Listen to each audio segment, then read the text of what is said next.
নমস্কাৰ। আজিৰ বিষয়টি হৈছে কাণ পকা।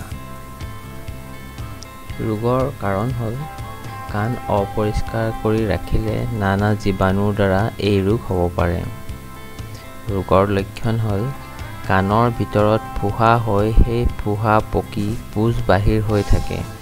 কাণৰ বিষ হয়, কাণেৰে কম শুনে, আনকি কলা হোৱাও দেখা যায়। কাণৰ কাষত ফুলি উঠে আৰু বিষ হয়, জ্বৰ উঠে।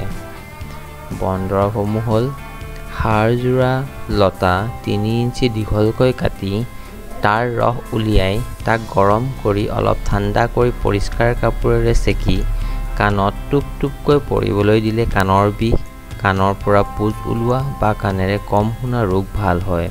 পৰিমাণ ২ টোপাল। অৰ্জুন গছৰ পাত ৩-৪খন ৰস কাপোৰেৰে চেকি কাণত টোপ টোপকৈ পৰিবলৈ দিলে কাণৰ বেদনা নাইকিয়া হয়। কাণ পকা বা কাণৰ বিষ বা কাণত নানা শব্দ হ'লে ৪-৫খন কপাহৰ পাত খুন্দি তাৰ ৰস গৰম কৰি ঠাণ্ডা হ'লে কাণত টোপ টোপকৈ পৰিবলৈ দিব লাগে। পৰিমাণ ৩ টোপাল। সিজু পাতৰ ৰস উলিয়াই কুহুমীয়া গৰম কৰি কাণত দিলে কাণৰ বিষ কমে আৰু পকিলে শুকায়। তুলসী পাতৰ ৰস গৰম কৰি কাণত সহ্য কৰিব পৰাকৈ দিলে কাণৰ বিষ কমে আৰু পকিলে শুকায়। কলীয়া কচুৰ ঠাৰি এডাল বিশুদ্ধ নাৰিকল তেলত লগাই জুইত সেকি কাণ খৰকিয়ালে কাণ পকা ৰোগ ভাল হয়। কাণত পোক হ'লে পদিনাৰ ৰস কাণত দিলে পোক সহজে মৰে। অৰ্জুন গছৰ ছালৰ ৰস উলিয়াই কাপোৰেৰে চেকি কাণত টোপ টোপকৈ ৪-৫ টোপাল দিলেই কাণৰ যিকোনো ৰোগ উপশম হয়। ছাল কুঁৱৰীৰ পাতৰ ৰস উলিয়াই কাপোৰেৰে চেকি কাণত দিলে যথেষ্ট উপকাৰ পোৱা যায়। ডাঙৰ পিঁয়াজ এটাৰ ৰস উলিয়াই তাক গৰম কৰি কুহুমীয়া অৱস্থাত কাণত দিলে বিষ নাইকিয়া হয়।